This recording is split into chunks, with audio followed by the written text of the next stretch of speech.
Hello, അപ്പോൾ നമുക്ക് തുടങ്ങിയാലോ? നോമ്പും മുരിങ്ങയും തമ്മിൽ വല്ലാത്തൊരു ബന്ധമുണ്ട് അല്ലേ? നോമ്പെന്ന് അറിഞ്ഞ ഉടനെ തന്നെ വേഗം പോയി മുരിങ്ങ ഒടിച്ചിട്ടോ, ഇനി അത് കൂരി സെറ്റാക്കിയേക്കലാണ്. അത്താഴത്തിനുള്ളത് ഏകദേശമൊക്കെ ഒരുക്കിയിട്ട് ഞാൻ കിടക്കുള്ളൂ. കാര്യം എന്നാലും അഥവാ നീക്കാൻ 5 മിനിറ്റ് വൈകിയാലും പ്രശ്നമില്ലല്ലോ, നമുക്ക് ഒപ്പിക്കാമല്ലോ. അപ്പോൾ ആ മുരിങ്ങയൊക്കെ സെറ്റാക്കി വെച്ച് ഞാൻ നോക്കുമ്പോൾ എൻ്റെ ഗരം മസാല പറ്റേ തീർന്നിട്ടുണ്ട് കേട്ടോ. ഞാൻ എല്ലാ നോമ്പിനും പ്രിപ്പറേഷൻ ചെയ്ത് വെക്കലുണ്ട്. എല്ലാ നോമ്പിനാണല്ലോ. അപ്പോൾ ഞാൻ വീട്ടിലിരുന്നിട്ട് ഇപ്പോൾ ഒരു നോമ്പേ കഴിഞ്ഞിട്ടുള്ളൂ. അപ്പോൾ കഴിഞ്ഞ വർഷമൊക്കെ ഞാൻ കുറേ കാര്യങ്ങൾ മുമ്പ് ചെയ്ത് വെച്ചിട്ടുണ്ടായിരുന്നു.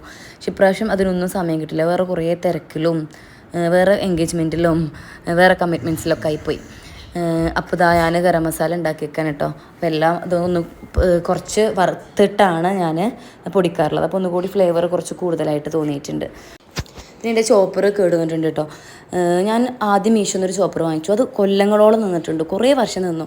അത് ശേഷം അത് പൊട്ടി, കുറേ കഴിഞ്ഞപ്പോൾ അത് പൊട്ടി. പിന്നെ ഞാൻ മീഷോന്ന് വേറെ തന്നെ ഒന്ന് വാങ്ങിച്ചു. അത് 2 ആഴ്ച നിന്നുള്ളൂ, അപ്പോഴത്തേനും പൊട്ടി. പിന്നെ ഉമ്മാൻ്റെത് ഞാൻ വാങ്ങിക്കൊടുന്നു കേട്ടോ. മണ്ണലടി പോയിട്ട് ഉമ്മ എപ്പോഴേലും യൂസ് ചെയ്യുള്ളൂ, അപ്പോൾ ഉമ്മ എനിക്കത് തരും എന്ന് പറഞ്ഞിട്ട് ഉമ്മാൻ്റെ അടുത്ത് വാങ്ങിക്കൊടുന്ന് അതും പൊട്ടിട്ടോ. എന്തോ ഒരു ചോപ്പറിനെതിരെയുള്ള എന്തൊരു ബാധ ഉള്ള പോലെ. അപ്പോൾ ഞാനിതാ ഇന്ന് പെരിന്തമണ്ണ പോയപ്പോൾ ഈ ടൈപ്പ് ടോപ്പ് ഇങ്ങനെ വലിക്കണതല്ല, ഇങ്ങനെ അമർത്തണ ടൈപ്പ് വാങ്ങിയിട്ടുണ്ട്. അത്ര ഒരു സുഖം തോന്നിയില്ല. 2 വാങ്ങി. ഉമ്മാക്കും കൊടുക്കണമല്ലോ, ഉമ്മാൻ്റെ ഞാൻ വന്ന് നശിപ്പിച്ചതല്ലേ. അപ്പോൾ ഉമ്മാക്കും ഒന്ന് വാങ്ങിയിട്ടുണ്ട്. പിന്നെ അത്താഴത്തിന് വേണ്ടി പഴം കൂടി പുഴുങ്ങി വെച്ചിട്ടാട്ടോ കിടക്കണം. ഞാൻ പറഞ്ഞല്ലോ നമുക്ക് ഒരുക്കിയിട്ട് ഉറങ്ങുള്ളൂ എന്നുള്ളത്. അപ്പോൾ അതും അടുപ്പത്ത് വെച്ച് വേവിച്ച ശേഷമാണ് ഞങ്ങൾ ഉറങ്ങുന്നത്. അപ്പോൾ ഇൻഷാ അല്ലാഹ് നമുക്ക് നോമ്പ് തുറയുടെ വിശേഷമൊക്കെ ആയിട്ട് ഇൻഷാ അല്ലാഹ് നാളെ